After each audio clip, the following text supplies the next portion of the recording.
ar pela JD Rádio Web. Hoffman apresenta programa Visão dos Fatos. Entrevistas, um bate-papo descontraído, sempre um convidado especial. Pois as redes sociais não têm fronteiras e a internet adentra todos os lares.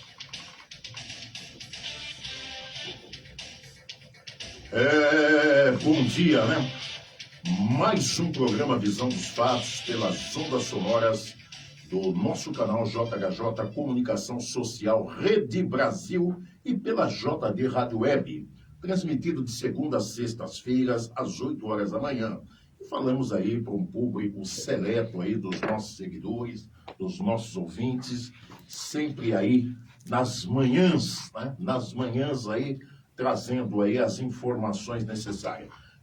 Um bom dia também aí para Campinas, bom dia aí para Sumaré, bom dia aí para Nova Odessa, Americana, Santa Bárbara do Oeste, Hortolândia, Montemor, ou melhor, né, para a região metropolitana de Campinas, que compõe as 20 cidades com mais de 5 milhões de habitantes. E hoje nós temos aqui um convidado especial que veio de Campinas para trazer informações aqui para os nossos seguidores, para os nossos ouvintes aqui das nossas plataformas digitais e também aqui da JD Rádio Web. E está comigo aqui um advogado de Campinas, presidente de administrativo da Sanasa, do Conselho de Administração da Sanasa, aqui ao vivo, né? Então a gente erra mesmo, aqui ao vivo. Está comigo aqui doutor Marcos José Bernardelli.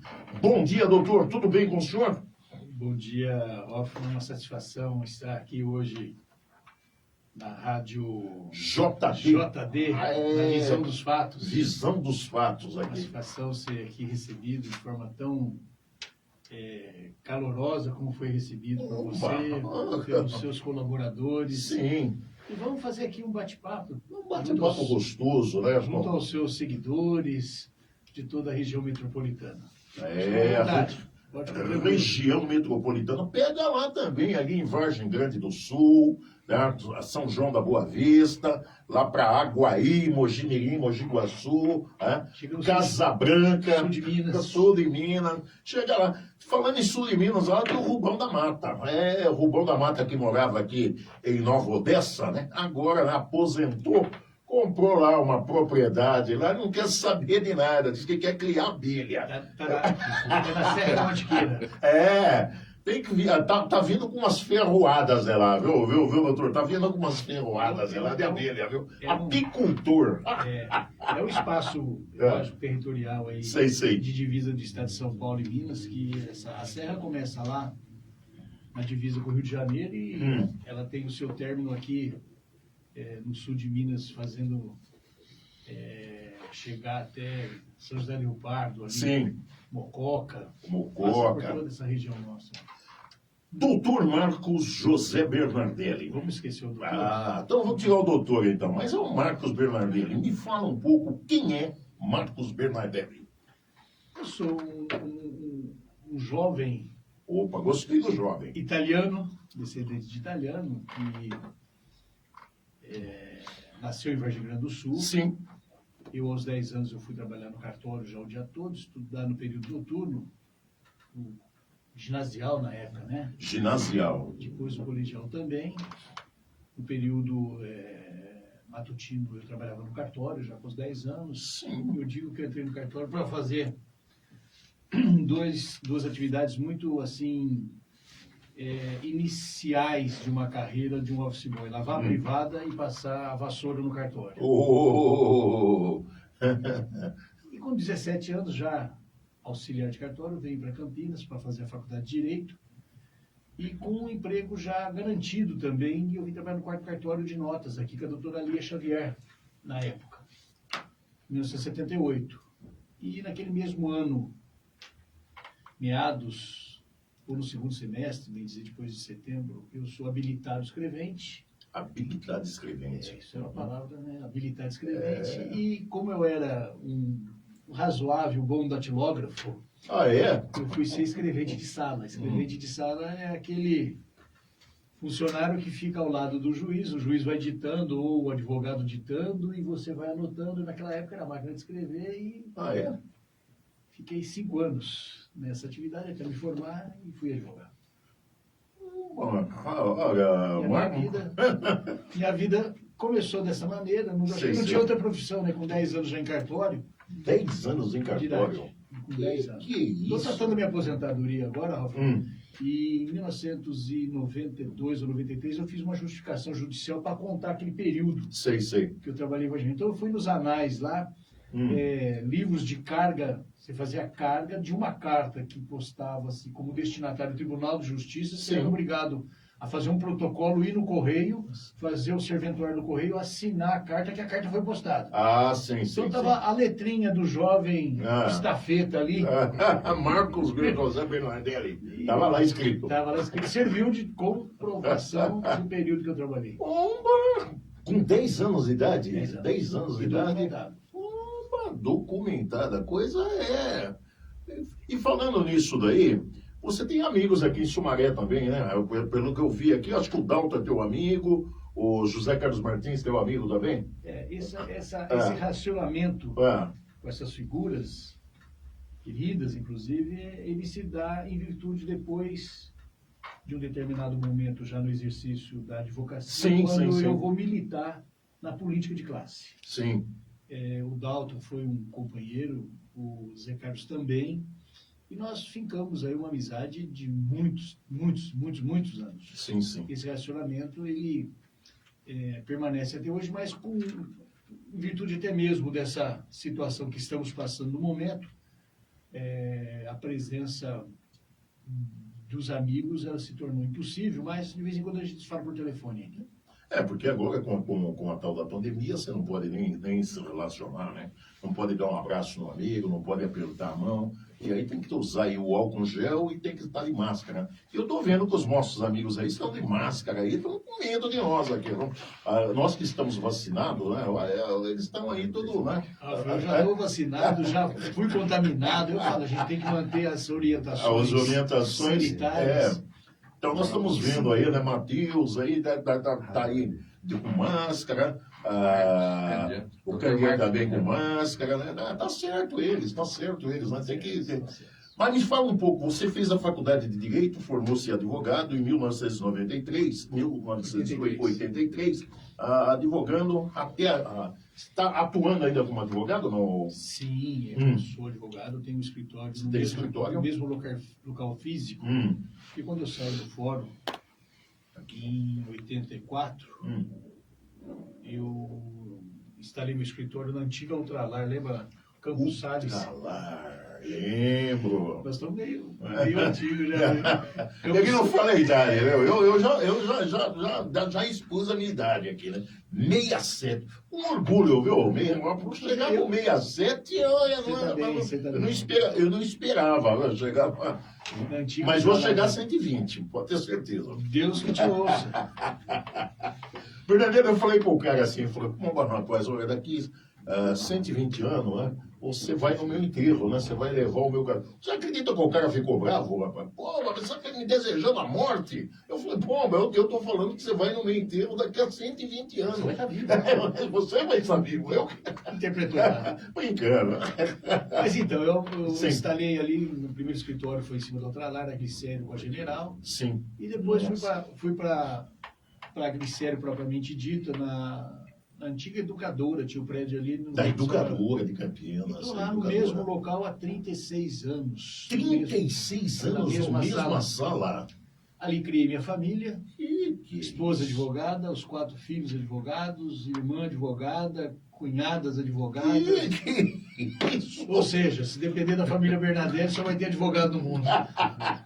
O mais novo prestou a segunda fase do exame agora, domingo que passou, domingo atrasado. Sei. Já passou na primeira fase, é o João Pedro. E também? vai ser advogado.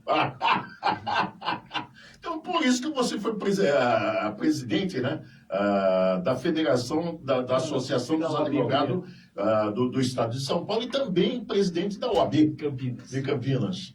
Aí há realmente uma vinculação na política de classe muito acentuada da minha parte.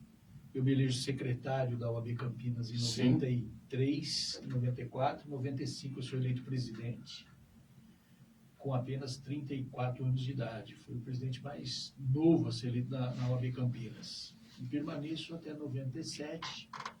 E aí, em 98 em diante, já vem uma carreira...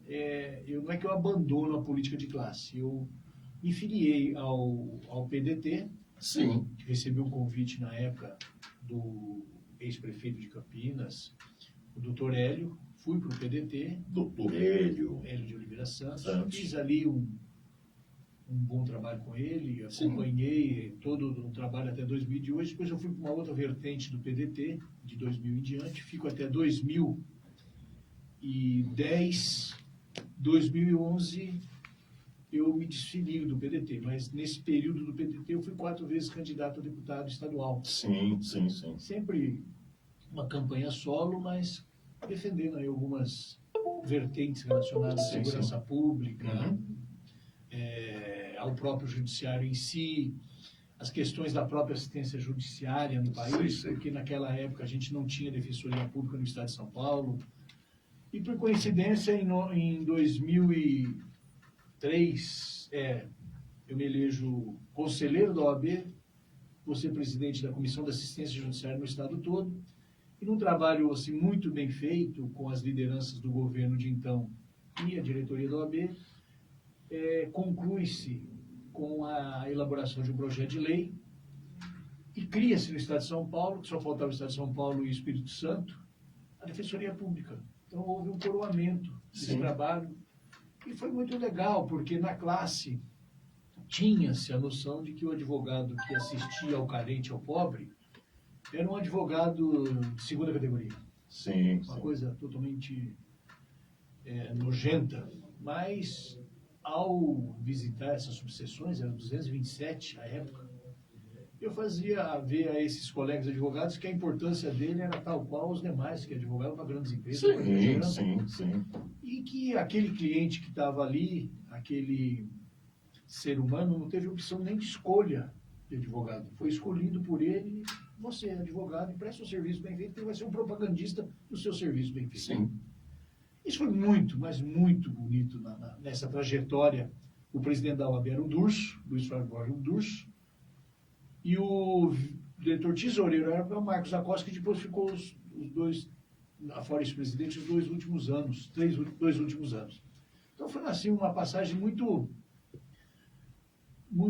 realizadora passar pela OAB. Passar pela OAB, a OAB foi realizadora para você? Sim, foi. Não só como político classista, também como advogado, por poder fazer dentro da classe um serviço de tamanha envergadura que foi assistência. Nós atendíamos quase 1 milhão de pessoas por ano. 1 milhão de pessoas por ano no estado de São Paulo? Tínhamos aproximadamente 37 mil advogados inscritos. Que é isso? É muito advogado. A maioria dos advogados do interior, vamos supor, não me lembro, Sumaré, quantos advogados tinham. Vamos só aqui fazer um parelho. Se nós tivéssemos aqui 100 advogados, mais da metade aí, chegando a 60%, tinha como suporte das suas despesas de escritório o serviço prestado à assistência judiciária. Ah, é? Era. E o Estado como um todo tinha essa vertente. Nós participamos da criação da defensoria, sabíamos que seria limitado, porque a defensoria pública hoje, se também não me falha a memória, não passa aí de 450 defensores públicos no estado de São Paulo. Mas a instituição está criada. A instituição fortalecida, criada, fortalecida e reconhecida. Profissionalmente, ela de fato, hoje ela existe. E se eu não me engano, existe em todos os estados da federação, mas nós éramos aí, junto com o Espírito Santo, os 2 estados que não a possuía. Mas foi muito gratificante.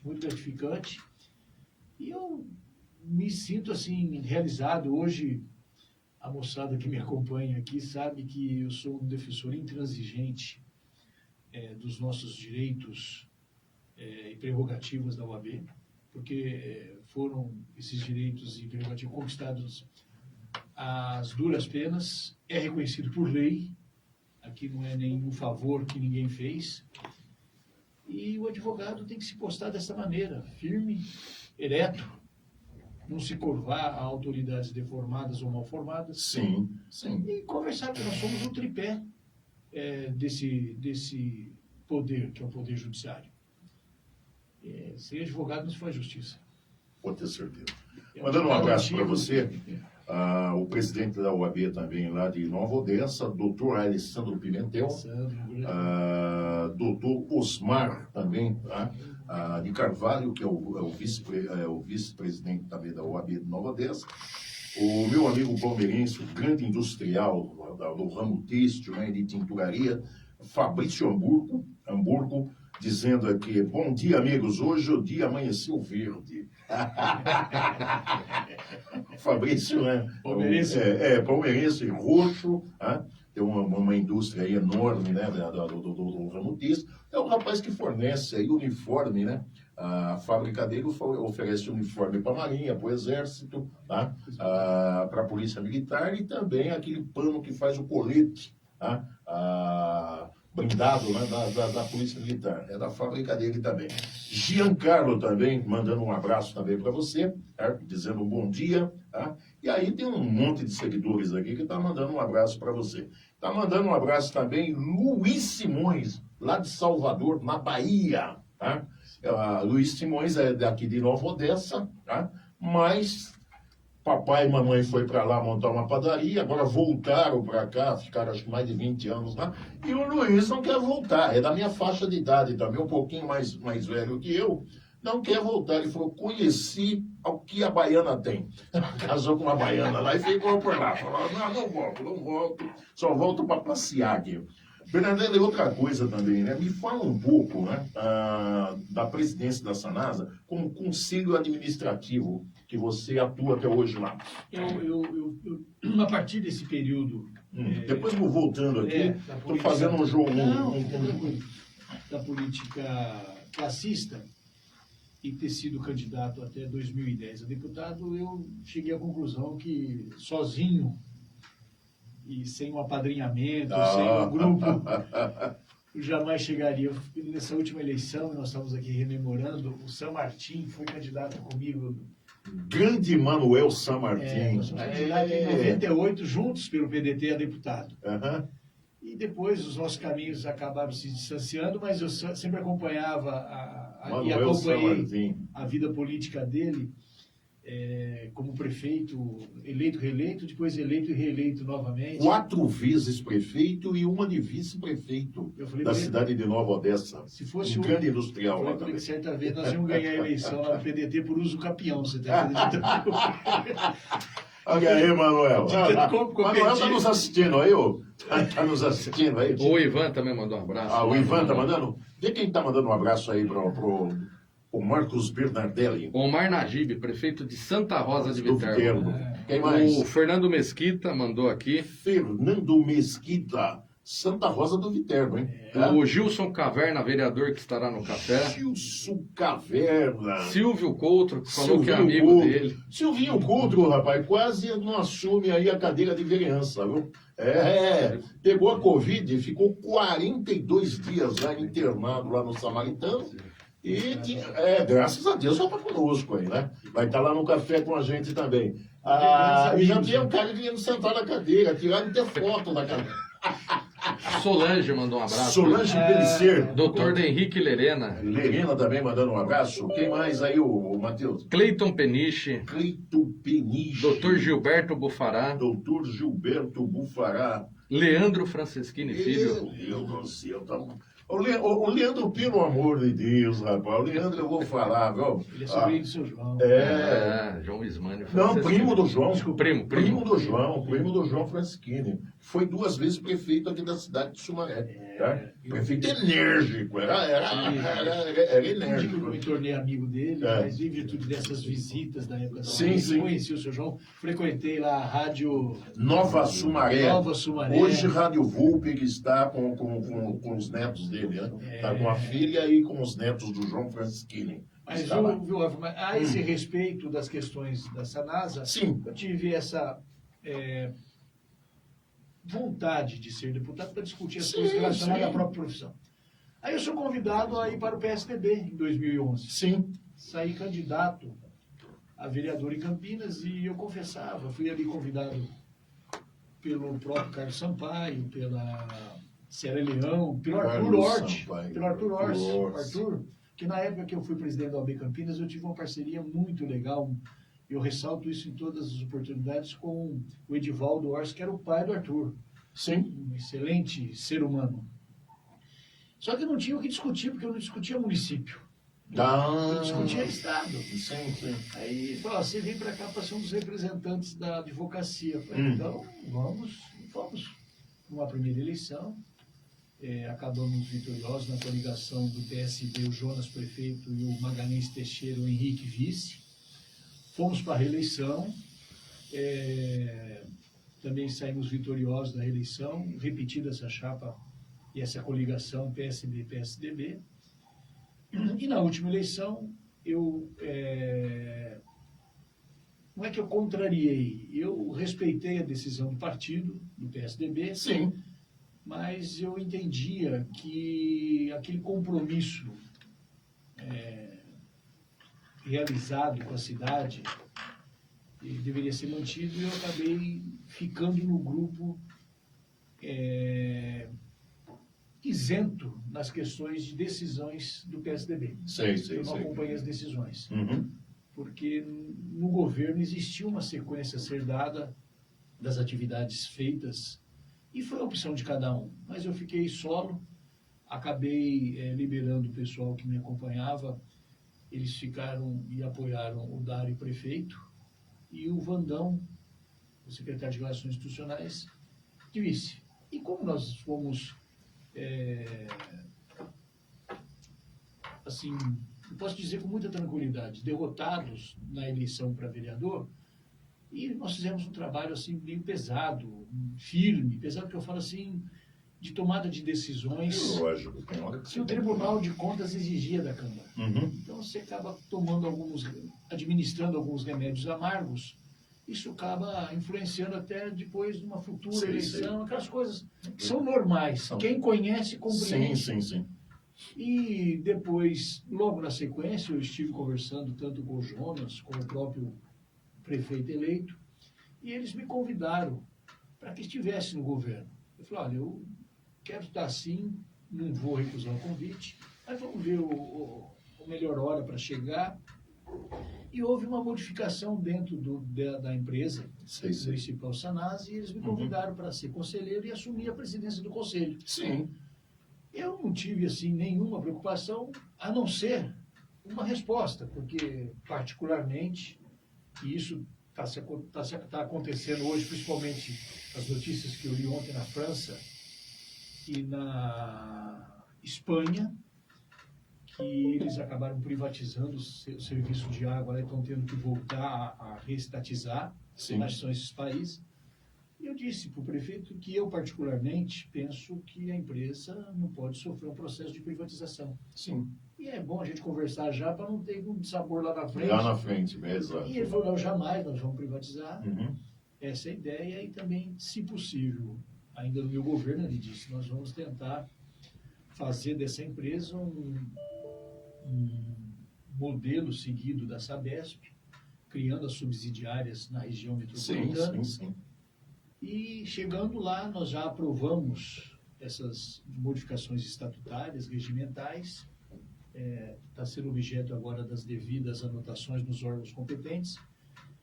E o passo dado, eu acho que foi muito relevante, que hoje a Sanasa, pelo menos, tem um compromisso do atual mandatário lá do quarto andar, que é a não privatização, e as circunstâncias em países aí já muito mais evoluídos que o Brasil dão conta que tem que ser um serviço realmente prestado pelo poder público, o serviço de água e de esgoto. Sim. E a possibilidade de os tentáculos, né, com essas... Esse foi um dos motivos, evidentemente, que existem outros, mas o primordial eram fincar essas duas estacas para que daí para frente o norte Para fosse poder bem delineado. alicerçar bem o negócio e ir embora. Nós estamos lá, temos uma convivência muito boa com o Bom, isso é presidente do importante. executivo, há um relacionamento Bom, próximo. bom. Eu estou desempenhando esse papel. É uma atividade que demanda você voltar a ter conhecimento, Sim. porque é o meio ambiente, é uma situação muito delicada. Eu tenho dito para alguns amigos que, por mais que a gente possa e devemos, agora tenho as questões tecnológicas, né? Exato. Mas essa matéria-prima chamada água, isso é a nossa... E se bobear, falta no planeta, né? Se não tomar cuidado com isso, e esse negócio de privatização não é bom, não, esse negócio, né? Eu não sou... Olha bem, eu tenho posicionamentos até por formação. Eu não sou adepto do Estado zero. Não existe, na minha concepção. Eu acho que nós temos que estar, sim, na educação, não proibindo o privado que também faça.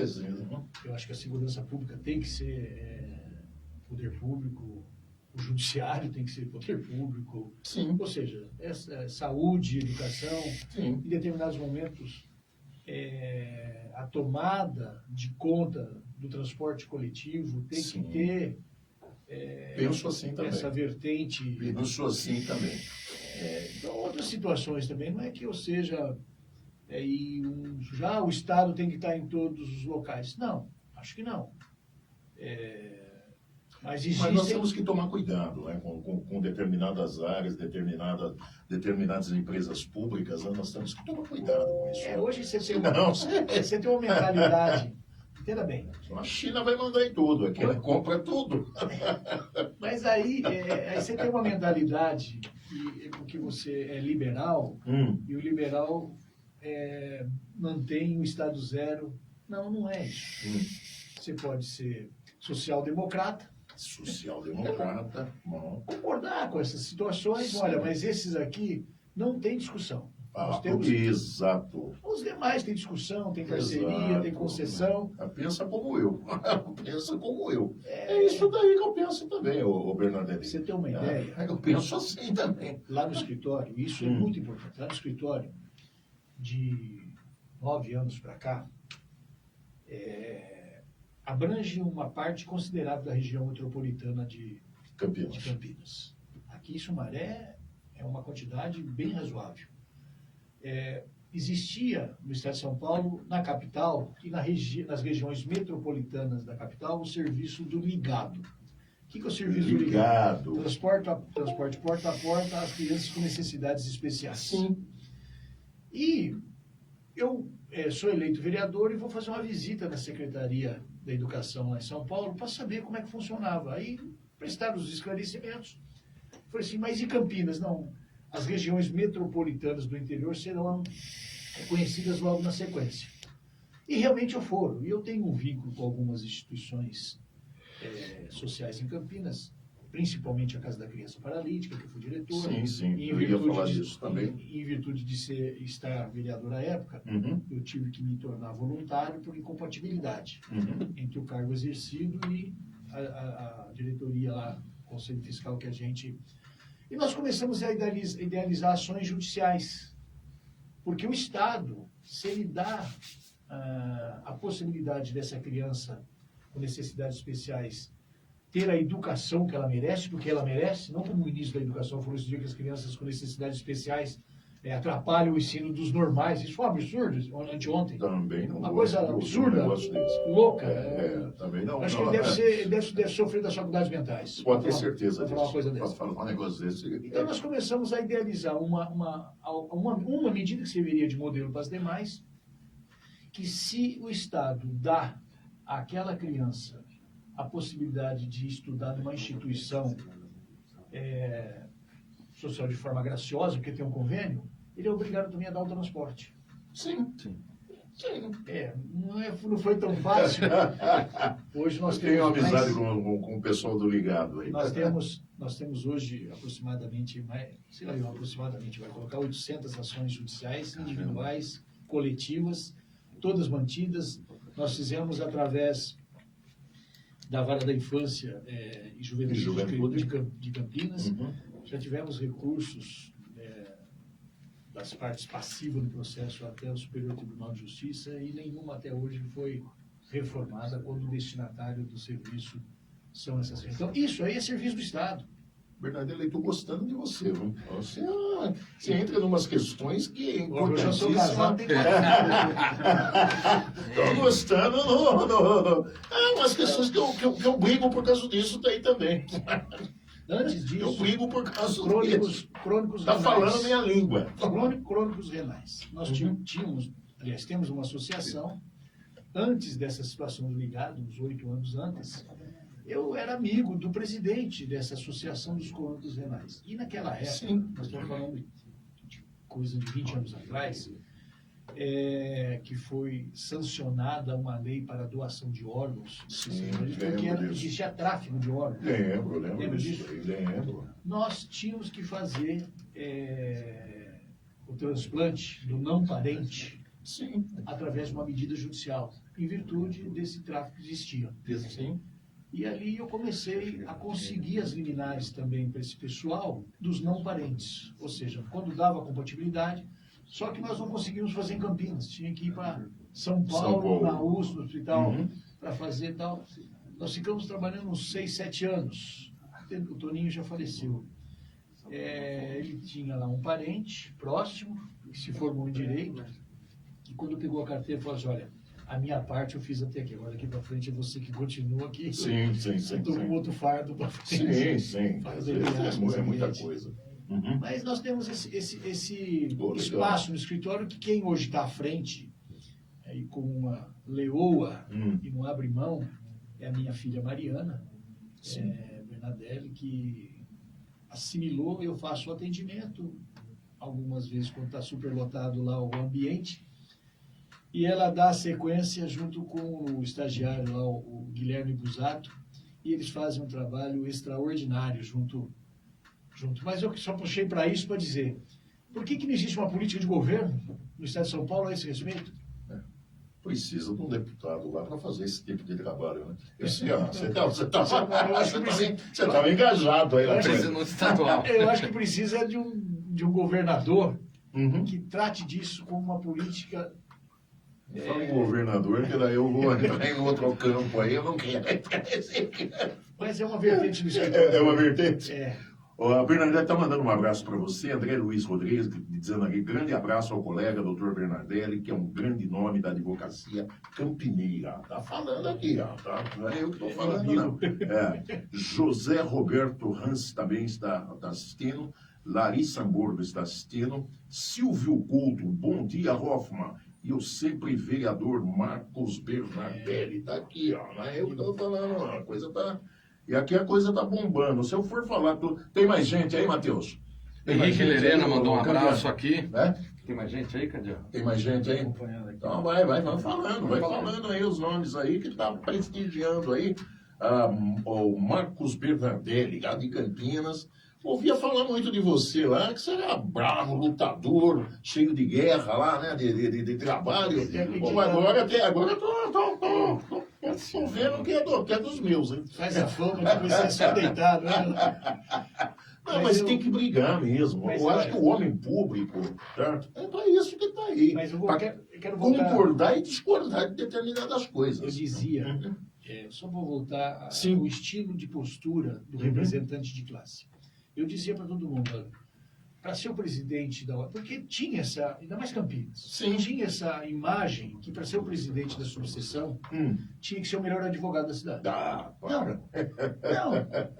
Ou ser sócio da Hípica. Ou torcer para a Ponte ou para o Guarani.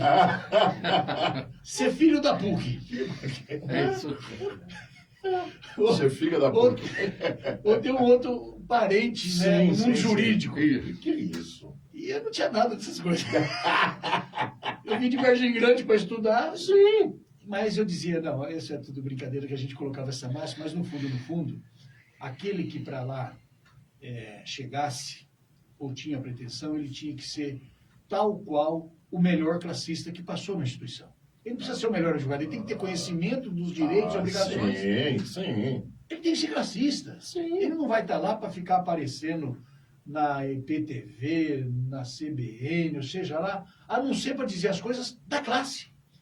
O representante da classe não tem que ficar dando pitaco ou ficar falando aquilo que não entende, como aconteceu no passado recente. Sim. Alguns diretores da OAB Campinas dando pitaco, dando sugestão em questões que não entendiam, Acompanhei isso. acabaram dando com burros na água e tiveram que ficar mudos. Sim. A OAB você tem que falar das questões de classe, Sim. quando abrange a classe como um todo, ou um advogado, ou uma sociedade de advogado. Uhum. Essa é a figura do presidente. Ah, o senhor está sendo consultado para dar um parecer sobre um assunto X. Desculpa, em meu nome próprio, sim. Não em nome da instituição. Separa uma coisa da outra. Lógico. Lógico, tem que ser Não, assim. a instituição não pode ser Agora, usada. eu posso falar, vamos supor, Advogado. individual. Acabou. Agora, a classe, aí eu tenho que estudar, eu tenho que ver o que eu vou falar a respeito da Evidente. classe. É exatamente. Então, isso esse, que eu penso. o classista, É, ele assim tem que que eu ser o penso. melhor classista para a instituição. Chegar e na hora que tem que descascar mesmo. Eles certo? achavam que eu era meio rude, meio firme por causa dessas Mas eu questões. gosto de pessoas assim, eu gosto de pessoas decididas, tá entendendo? Eu conheço pessoas que têm o diploma na parede, não entendem nada, só tem o diploma, tá? Mas está ali para fazer o social. social, certo? Mas na hora que é para lutar, não luta, você tá entendendo? Na hora que é para segurar a classe na mão, não segura, tá? Então eu gosto de nego assim, nego decidido. Por isso que eu gostava de João Ismânio Franceschini. João Ismânio Franceschini, eu tinha papo com ele, não. O Certo? João fez escola. Tem uma passagem do João Ismânio Franceschini, eu falo sempre por Leandro. Sumaré tinha um problema dos postes não estarem alinhados aqui na Avenida 7 de Setembro. Não estava alinhado. Não estava alinhado. E ele ia para São Paulo, falava com um, aquele tempo CPFL, aquelas coisas todas. Falava com um, não tinha, porque tem que estudar. E falou, mas pô, vai acabar meu mandato e vai continuar do mesmo jeito.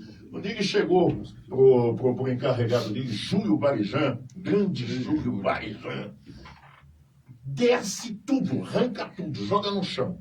Tudo isso daí. E vamos alinhar isso daqui. Aí os advogados, né? Os advogados dele da época chegou, pelo amor de Deus, você vai dar um problema seríssimo para nós. Aí ele falou, mas peraí, vocês são advogados da prefeitura para quê? Para me defender, certo? Vai lá e me defenda, joga tudo no chão. E alinhou, não deu nada para ele, certo? Foi lá, ainda foi homenageado pelo governador, porque passava por um trâmite, certo? Que ia passar o mandato dele inteiro, até o cara resolver. E é por isso que eu gostei também do Zé Carlos, né? O Zé Carlos lá que deu um norte para a TESP, né? No Parlamento Metropolitano. O Zé Carlos foi lá e falou, legal, o negócio é o seguinte, já passou da hora. Né? E eu tô vendo você, Bernadette, como o mesmo, da mesma garra. Não tem esse negócio de ficar esperando e tal. Não, mas não, vamos fazer. É assim que é você, amor? Você já imaginou o Eu gosto de sujeito... gente assim.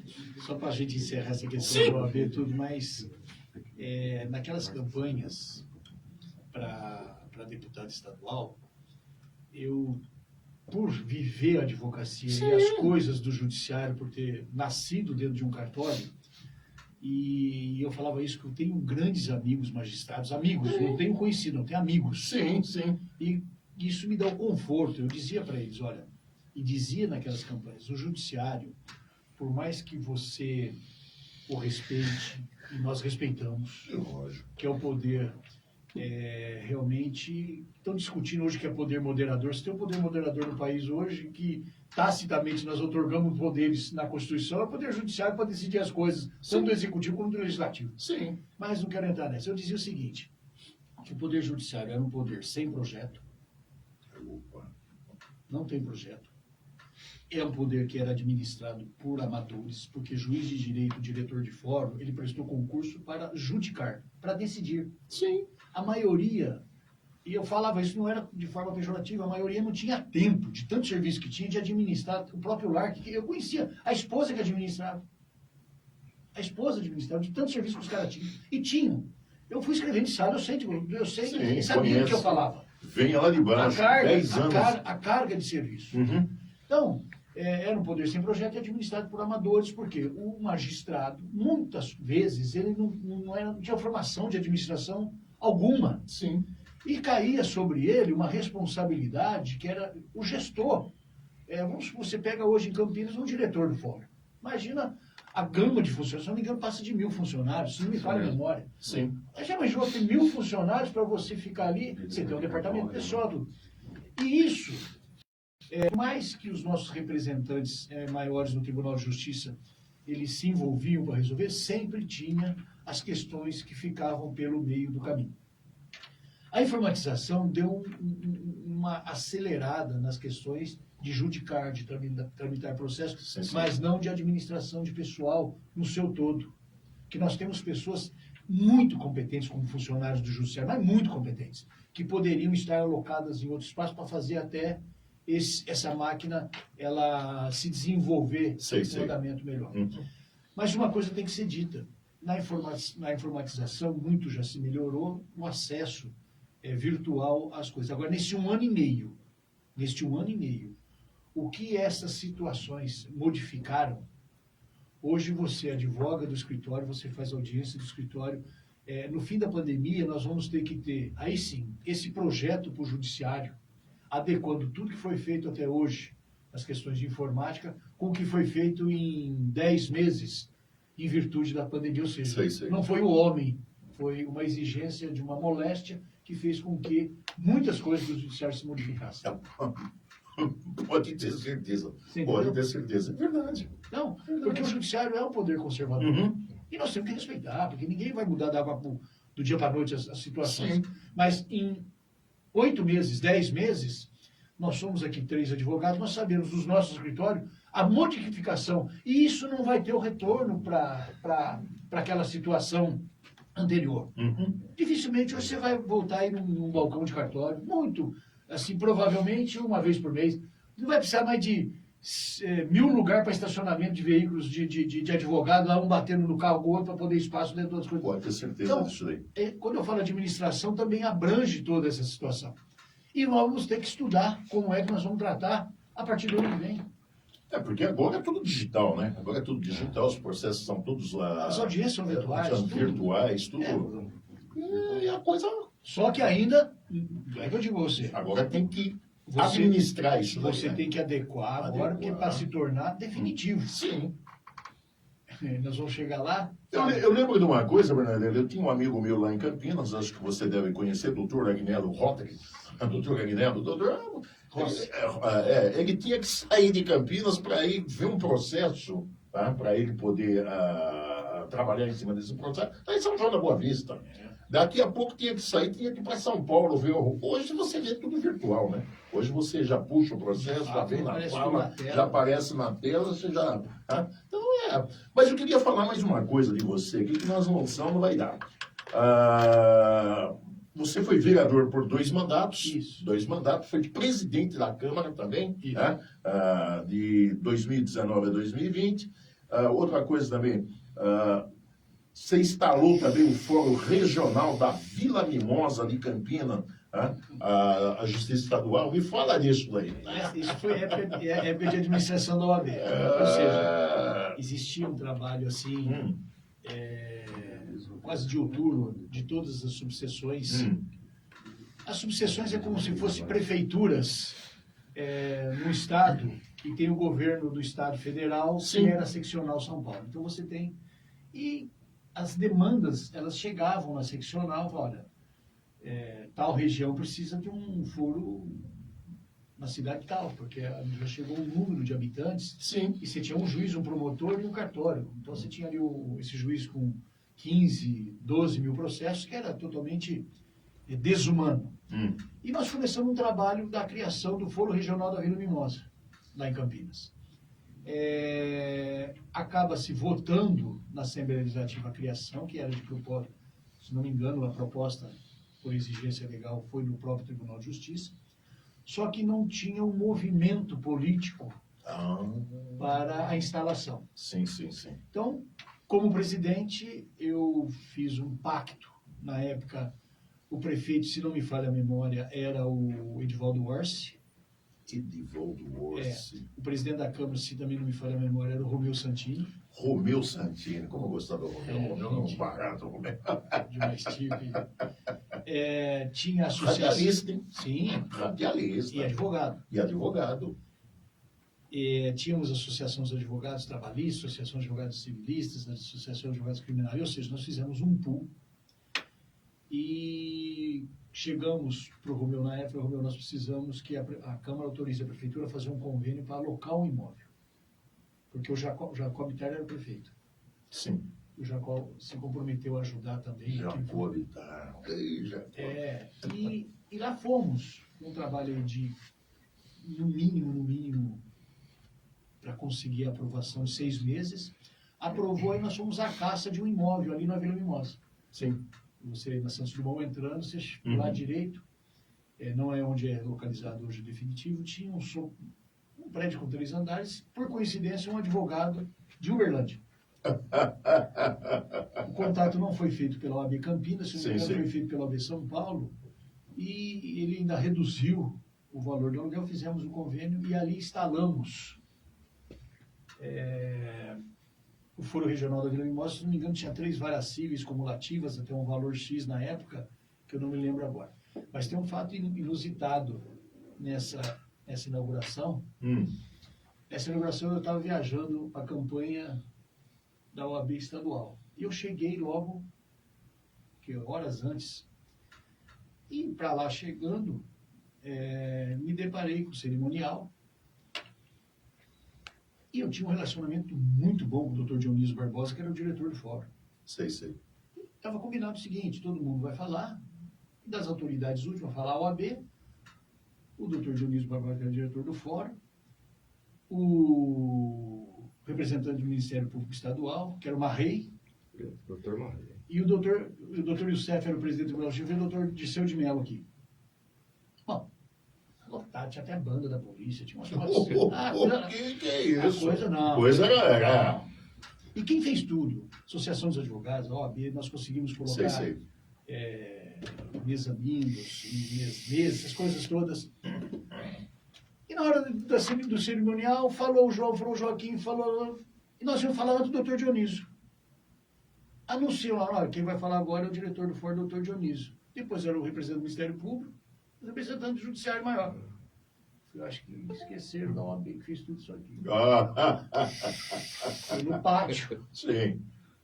Dei a volta, cheguei para o cerimonialista e falei assim: olha, a OAB que fez tudo isso aqui, estava combinado de falar antes do doutor Dionísio. Ou eu falo usando aquele negócio chamado microfone, ou eu falo de viva voz, eu acabo com essa festa aqui. É eu. Esse é mais ou menos o Marcos Bernardo de então. É eu. E, evidentemente, que ele foi consultar quem mandou ele fazer o roteiro. O cara falou: estava combinado isso mesmo. Ele vai para o microfone: nós vamos abrir uma exceção. E vamos passar a palavra para a OAB. Peguei o microfone, estava lá, todos os políticos, Renato Simões, Carlos Sampaio, Célia Leão, o próprio prefeito, a todos. E o microfone falou: eu quero inicialmente dizer aqui para vocês que a OAB não se abre a sessão para falar, ela fala quando quer e aonde quer. Isso é igual. Como quer e onde quer.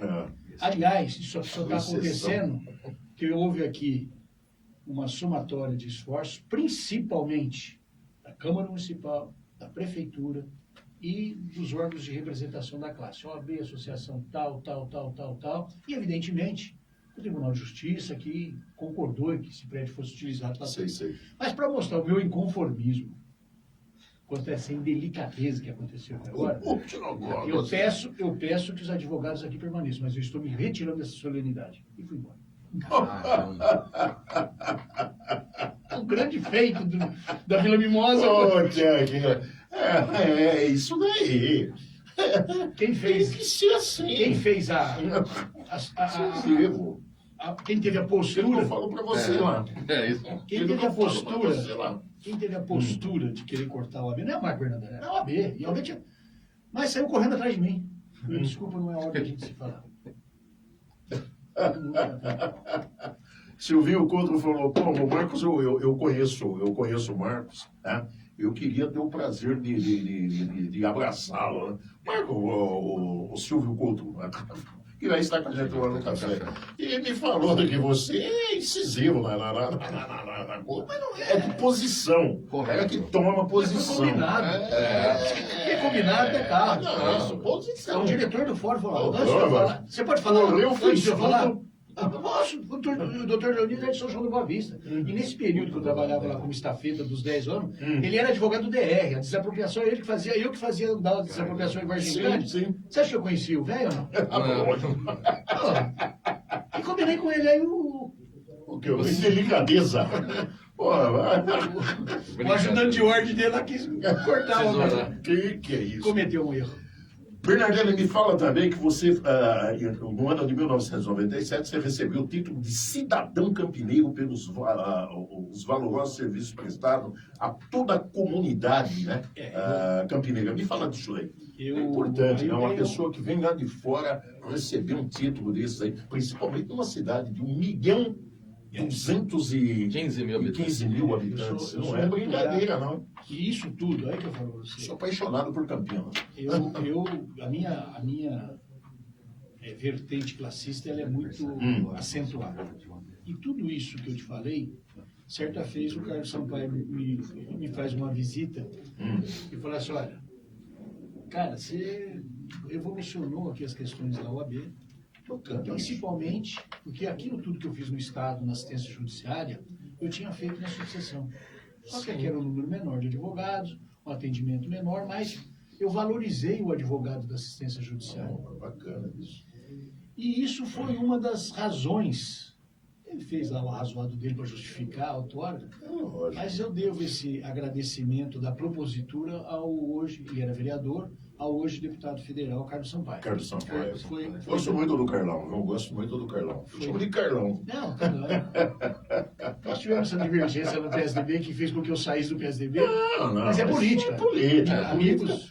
Política é aquele negócio que eu falo sempre pro Matheus, né? A política é gostosa assim, né? Você olha pra cima, você vê lá as nuvens bonitas, né? Você amarra o sapato, você olha e sumiu. Você não pode matar o adversário que você vai perder o amigo ali na frente. Eu falo, eu costumo dizer, tem os caras que colocam inimigo. Eu falo que é adversário, pô. Daqui a pouco muda para o mesmo partido, daqui a pouco já muda para outro partido. Você vai perder o amigo lá na frente. Perder amigo por causa da política. Mas foi exatamente em virtude desse trabalho, o reconhecimento da Câmara, né, representando a municipalidade. Você tem uma representatividade muito grande. Agora você me fala aqui também, atuou como advogado junto ao Serviço Autônomo de Água e Esgoto de Indaiatuba, aquela cidade maravilhosa, cidade do sol. Em 2002, quando eu saio do grupo político do Hélio, do PDT, eu era, se não me engano, eu era vice-presidente do PDT. Eu tinha um cargo, eu saio, e se também não me falha a memória, o Reinaldo Nogueira e o Batoque, o Zé Roberto Batoque, era o nosso representante maior na OAB. Sim. Veio para o PDT e se elegeu deputado federal, o Batoque.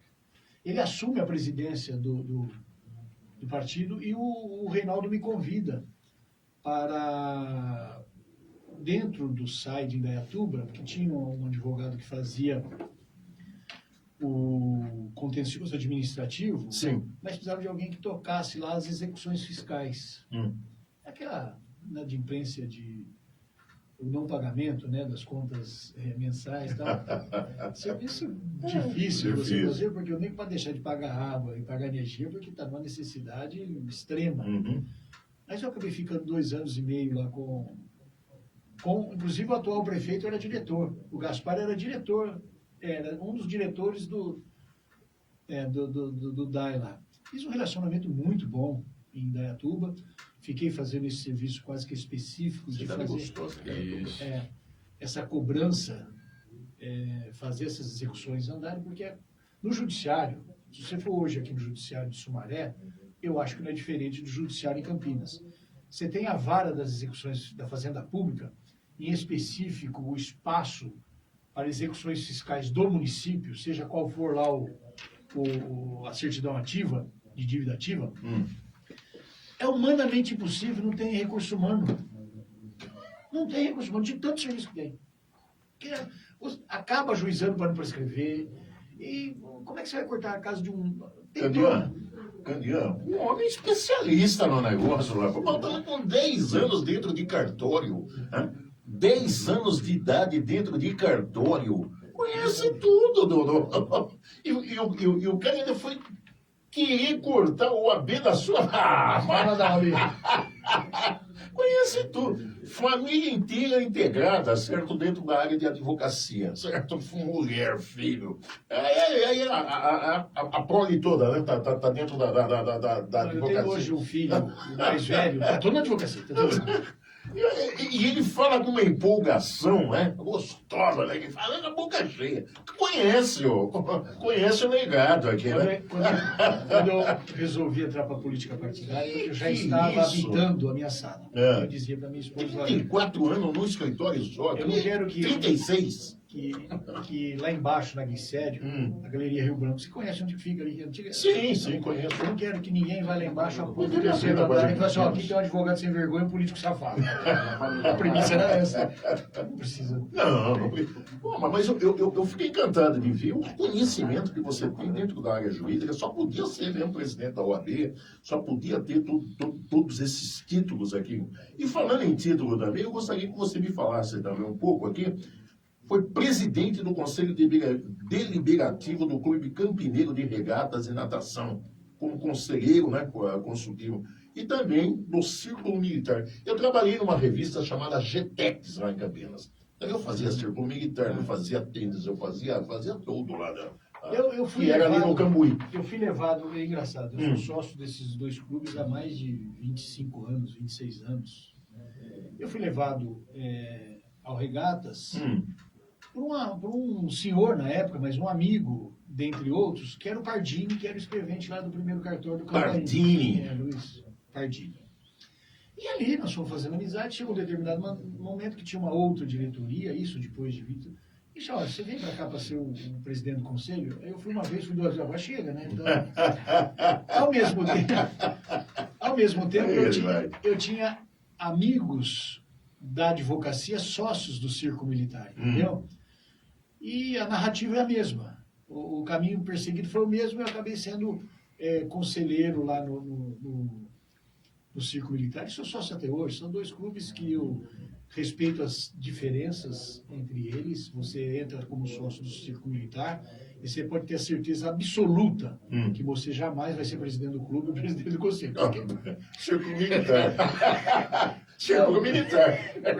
Então, você vai lá, você tem uma fazenda no centro da cidade, você usufrui também. E no Regatas, não. No Regatas você tem todas as questões políticas de todas as vertentes, não só do próprio clube, mas também da política do município. Mandando um abraço para você também, Adilson Valentim Fabre, meu amigo. Mandando também Anísio França, Odete Garcia. Pô, tem que trazer mais esse homem, ele está dando audiência aqui, rapaz. Quem tem mais vai falando aí? Gustavo Paviotti. Gustavo Paviotti. Gilda Stock. Gilda Stock. Deixa eu contar a história do Gilda. O Gustavo, ele foi criado por nós na OAB, você tá entendendo? O pai dele era o Nelson Paviotti, aquele que ficava de verde e amarelo, tinha o Susquinhas.